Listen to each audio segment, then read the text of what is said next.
नमस्कार मित्रों। कोई भी फ्लैट खरीदते समय हमारे जहन में कई बातें होती है, कई मुद्दे होते हैं।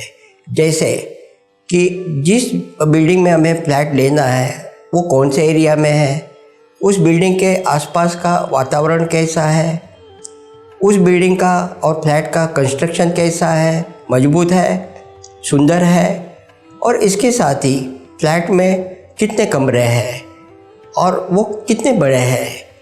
और इसके अलावा हमें ये भी हम देखते हैं कि अतिरिक्त जो सुविधा मिलने वाली है उसमें स्विमिंग टैंक है, गार्डन है या कम्युनिटी हॉल है, और सिक्योरिटी कैसी है, और लगने वाला खर्चा यानी मेंटेनेंस चार्ज कितना है, फ्लैट की कीमत कितनी है, उसकी रीसेल वैल्यू कितनी है।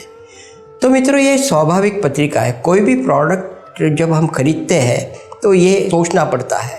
हाँ तो मित्रों, फ्लैट भी तो एक प्रोडक्ट है, लेकिन सिर्फ प्रोडक्ट नहीं है। फ्लैट प्रोडक्ट से आगे भी कुछ है, क्योंकि हमें फ्लैट के अंदर पूरी ज़िंदगी अपने परिवार के साथ में बसर करनी है, जीवन आगे बढ़ाना है। उसके लिए सिर्फ टेक्निकल बातों पर निर्भर रह के नहीं चलेगा।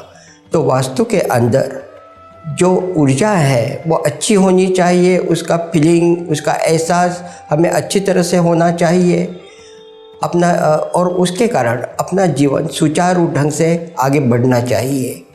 और वास्तुशास्त्र एक ऐसा शास्त्र है जो हमें वास्तु के अंदर के शुभ और अशुभ ऊर्जाओं का ज्ञान देता है, मार्गदर्शन करता है। इसलिए वास्तुशास्त्र के कुछ नियम तो हमें फ्लैट में भी देखने पड़ेंगे। गत एपिसोड में हमने आपको बताया था कि फ्लैट खरीदते समय वास्तुशास्त्र के कुछ नियमों को हमें देखना ही चाहिए, और उसी की चर्चा आज हम कर रहे हैं। तो उसमें पहला नियम यह है कि कोई भी फ्लैट का पूर्व या उत्तर दिशा में कोई बालकनी या ओपन टेरेस हो, और उस टेरेस का या बालकनी का floor level flat floor level से ऊंचा यानी स्टेप अप हो, तो ऐसे फ्लैट खरीदने नहीं चाहिए। क्योंकि वास्तुशास्त्र कहता है कि पूर्व और उत्तर दिशा से जो ऊर्जा आती है वो अत्यंत शुभ होती है, अपने जीवन के प्रगति में सहारा देती है।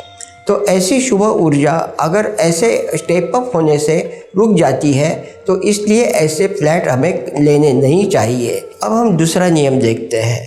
गत एपिसोड में हमने चर्चा की थी कि फ्लैट में ब्रह्म स्थान की चिंता करने की कोई आवश्यकता नहीं है, लेकिन किसी भी फ्लैट के मध्य में अगर टॉयलेट या वॉशरूम एरिया है तो ऐसे फ्लैट को कदापि लेना नहीं चाहिए। सामान्यतः ऐसी स्थिति छोटे फ्लैट में नहीं होती, लेकिन जो फ्लैट 4 या 5-6 बेडरूम वाले होते हैं उनमें ये स्थिति आती है। तीसरा सूत्र यह है कि कुछ बड़े फ्लैट में 2 माले होते हैं, तो उसका ऊपर जाने का जो स्टेयरकेस होता है वो उत्तर दिशा के ऊपर जोर दे के बनाया हुआ होता है।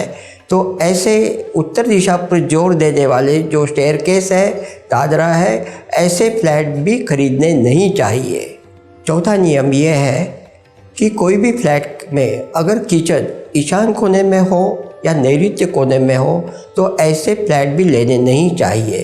क्योंकि ईशान्य कोने में किचन का मतलब है कि अग्नि तत्व और पानी तत्व एक साथ हो जाता, और नैऋत्य कोना तो किसी भी तरह से किचन के लिए या रसोई के लिए होता ही नहीं है, वो तो मास्टर कॉर्नर होता है, और वो नैऋत्य राक्षस और राहु ग्रह के अमल में होता है। पांचवा नियम यह है कि किसी भी फ्लैट का प्रवेश द्वार अगर नैऋत्य कोण में पश्चिम दिशा में हो या दक्षिण दिशा में हो तो ऐसे फ्लैट को भी लेने से बचना चाहिए। वास्तुशास्त्र कहता है नैऋत्य कोना यानी बंद कमरे वाला कोना होता है, वो मास्टर कॉर्नर होता है, वहाँ पे वजन ज़्यादा चाहिए, और वो स्थिर विभाग है, वहाँ हलचल नहीं चलती। तो अगर वहाँ दरवाज़ा आप करोगे तो पहले तो उस एरिया का वज़न कम हो जाता है, दूसरा वहाँ चहल पहल शुरू हो जाती है और वो किसी भी हिसाब से प्रवेश द्वार के लिए शुभ नहीं कहलाता। अब हम छठे नियम की चर्चा करते हैं। वास्तुशास्त्र में कोई भी वास्तु, भले वो ज़मीन की हो या फ्लैट की हो, तो उसका आकार जो है वो या तो चौरस चाहिए या आयताकृति चाहिए, यानी कि रेक्टेंगुलर स्क्वायर। लेकिन फ्लैट में हमेशा देखा जाता है कि डिज़ाइन के अनुसार उसमें कुछ आधा 1 फुट का कट होता है, तो वो कोने नहीं रहते। लेकिन इस बात की अपने को चिंता करने की कोई आवश्यकता नहीं है। हाँ, लेकिन चिंता इस बात की करनी चाहिए, किसी भी फ्लैट का अगर नैऋत्य कोना बहुत बड़े पैमाने में और बहुत बुरी तरह से अगर कट है तो ऐसे फ्लैट को कदापि लेना नहीं चाहिए, क्योंकि नैऋत्य कोना मास्टर कॉर्नर है, गृह स्वामी का कोना है। आजकल फ्लैट के मंडी में करीबन 35 या 40% जो फ्लैट होते हैं वो उत्तर दिशा पूरी तरह से बंद वाले होते हैं। तो ऐसे उत्तर दिशा जिस फ्लैट की पूरी तरह से बंद हो, ऐसे फ्लैट भी लेने नहीं चाहिए, क्योंकि उत्तर दिशा हमारे उत्कर्ष से जुड़ी होती है। अब हम आखिरी सूत्र देखते हैं। जिस फ्लैट के ईशान्य कोण में टॉयलेट हो या अटैच बाथ हो, तो ऐसे फ्लैट को लेना नहीं चाहिए, ऐसा फ्लैट खरीदना नहीं चाहिए।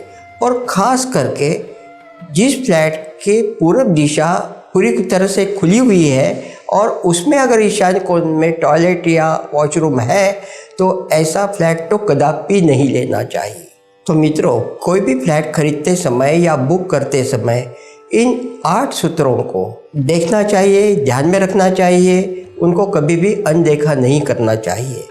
क्योंकि वास्तुशास्त्र के अन्य छोटे मोटे दोष हो तो वो छोटे मोटे उपाय से हम ठीक कर सकते हैं या उस दोषों को दूर कर सकते हैं। लेकिन ये जो 8 जो सूत्र बताए हैं, इन पर गौर करना बहुत ज़रूरी है, क्योंकि इनका उपाय करना कठिन हो जाता है।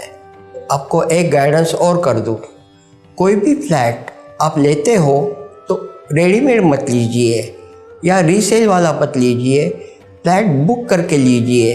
क्योंकि अगर उसमें कोई दोष है तो उसके फ्लोरिंग लेवल के पहले बहुत आसानी से उसमें उपाय किए जा सकते हैं।